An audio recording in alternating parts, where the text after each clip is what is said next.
Bonjour tout le monde, j'espère que vous allez bien. Bienvenue à Inspiré par Dieu et bienvenue à la dernière vidéo pour l'année 2018. Pour cette vidéo, j'aimerais partager 6 questions que moi j'utilise à la fin de chaque année pour revoir mon année. Alors si tu aimerais voir ça, continuez à regarder.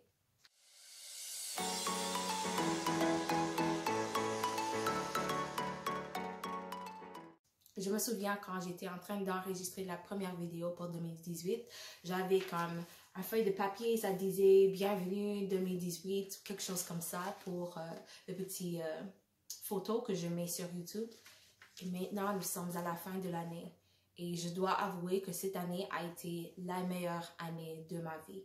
Les livres que j'ai lus, la façon que j'ai développé en tant que chrétien, en tant que femme, les places que j'ai visitées, les personnes que j'ai rencontrées, honnêtement, les entreprises que j'ai commencées, wow, comme cette année, Dieu m'a juste choquée avec tout ce qu'il m'a utilisé pour accomplir cette année.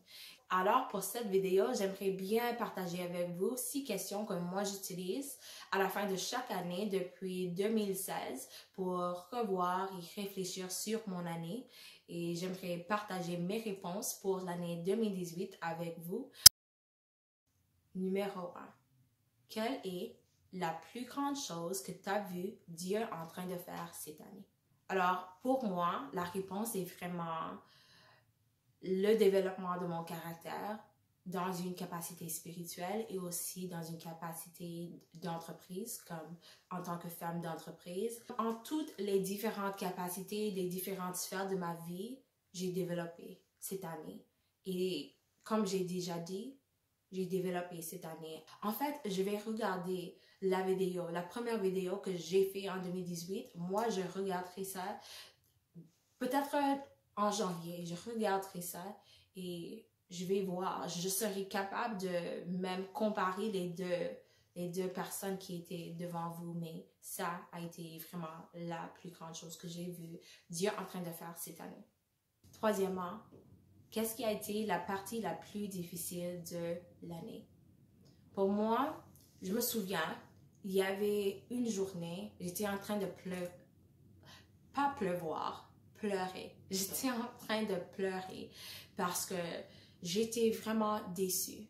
Et c'est vraiment, je le vois comme ça, comme il y a une balance et de ce côté, il y a l'effort et l'attention que je suis en train de mettre focalisé sur un projet et de ce côté, il y a les résultats et je ne voyais pas les résultats. Alors, j'étais en train de pleurer parce que je me suis dit, OK, je prie pour ça, je travaille pour ça, j'essaie de faire de mon mieux, j'essaie de faire ça et je ne vois pas les résultats que j'aimerais voir. Alors, et en fait, si je suis vraiment honnête, c'était pas seulement une journée, c'était des périodes à travers l'année que j'ai senti comme ça. Mais Dieu m'a toujours donné de l'encouragement à travers quelqu'un d'autre. Dieu m'a toujours donné de l'encouragement à travers son mot, la Bible, ses paroles. Avec des chansons, il m'a encouragé aussi. Avec des personnes qu'il a envoyées pour prier avec moi.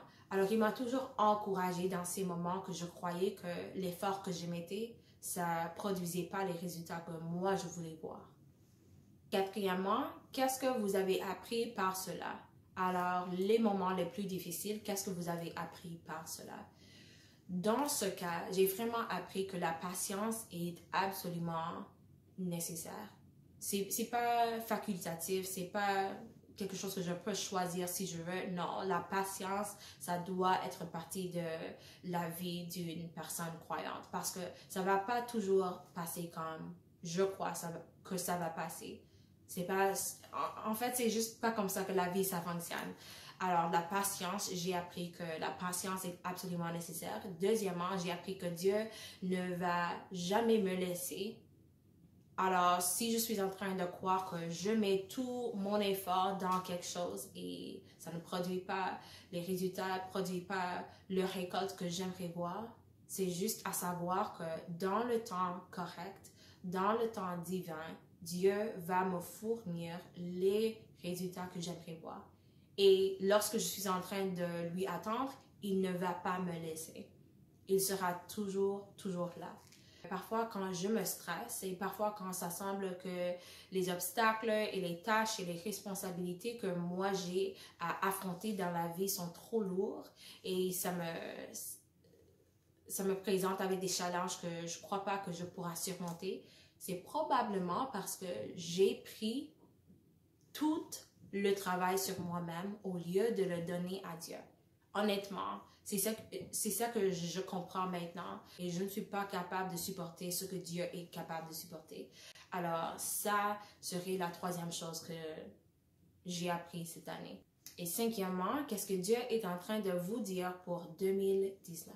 Alors, pour moi, ce mot m'est venu, ça fait quelques journées et c'est vraiment clair. C'est vraiment clair. Dieu me demande d'être résolu et d'arrêter de m'excuser pour qui je suis. Soyez confiant dans qui vous êtes. C'est ça que Dieu me demande pour 2019. Je dirais ça à vous aussi. Arrête de vous excuser pour qui vous êtes.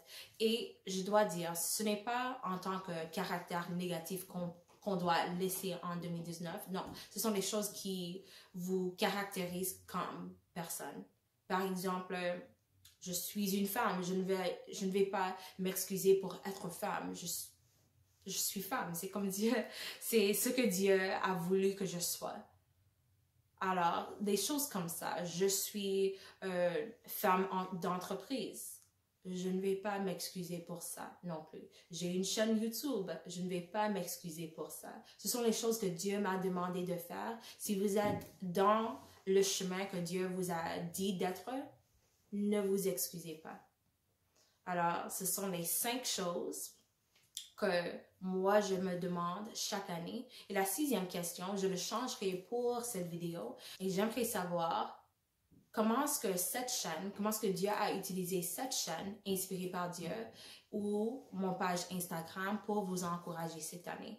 J'aimerais bien savoir et j'aimerais juste dire que dans l'année 2019, vous allez voir beaucoup plus de prières ici sur ma chaîne parce que c'est vraiment ce que Dieu me demande de faire, de prier beaucoup plus. Je dois dire que la raison que j'ai pas fait plus de prières sur ma chaîne, c'est vraiment parce que je suis anglophone. Alors, parfois c'est un peu difficile de m'exprimer, mais avec de la pratique, ça va venir. Alors, c'est juste à commencer. Et la prière, c'est vraiment la place où mon cœur sent vraiment confortable. Alors, je vais commencer à prier sur cette chaîne. Si jamais vous avez des prières que tu aimerais m'envoyer pour que je prie pour toi, envoie-les. Ces demandes sont la bienvenue et je vous souhaite tous une année 2019 qui est remplie de bénédictions de Dieu, remplie de croissance, remplie je trouve que le mot en français, mais en anglais c'est breakthrough. Et le concept, j'aimerais juste expliquer.